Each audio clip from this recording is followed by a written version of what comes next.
we're going to recharge a refrigerator that does not work.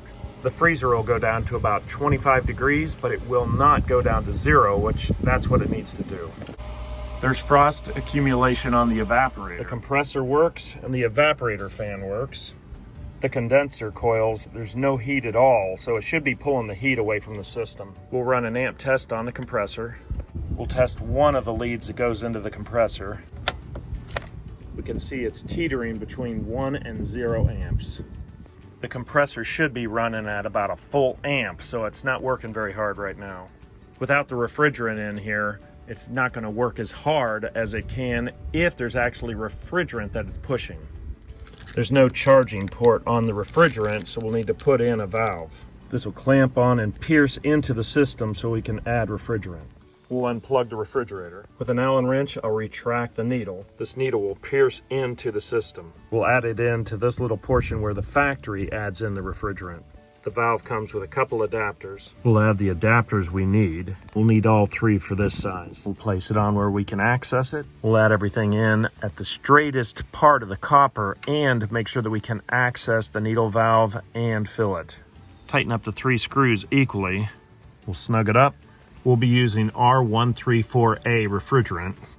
I'll add refrigerant until I've got 1.2 amps on the entire machine. I'll put the amp meter right here on the plug itself, just one leg. They make this refrigerant with a stop leak, but I really don't trust it. It could block these little capillaries, these small passages in the refrigerator. It's possible that it could fix the leak that's actually in there, but I'm not willing to take that chance, at least not on the first try. I'll just use the refrigerant without the stop leak.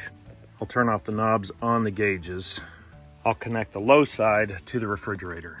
I'll screw it on, but not all the way, because I want to bleed all the air out of the line. When it starts pulling, it's going to pull from a vacuum. I don't want it to pull air into the compressor. I'll connect the yellow line up to the can. The can weighs about 8 ounces. We'll open up the valve slow, because we don't want a bunch of liquid coming up and hitting the compressor. As long as you don't pierce the valve, you can move it. Because the pipe is a little bit bent, I may go to the suction side. The suction side comes from the evaporator into the compressor.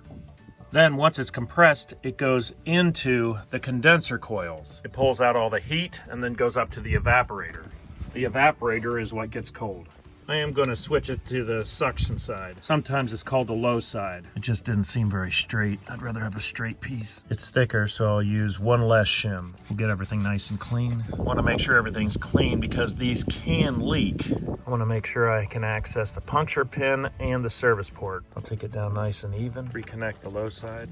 Keep it a little loose. Turn on the amp meter. Plug everything in. Let it go through its cycle. We're at 0.7 amps for the entire refrigerator. We'll put refrigerant in until we're at 1.5. We'll take this all the way down and then bring it up about a half turn. I'll turn it on at the valve here, and then you can hear it hiss out. I'll let all the air out.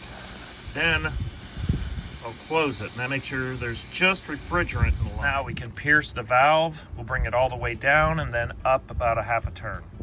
I can feel it piercing right now.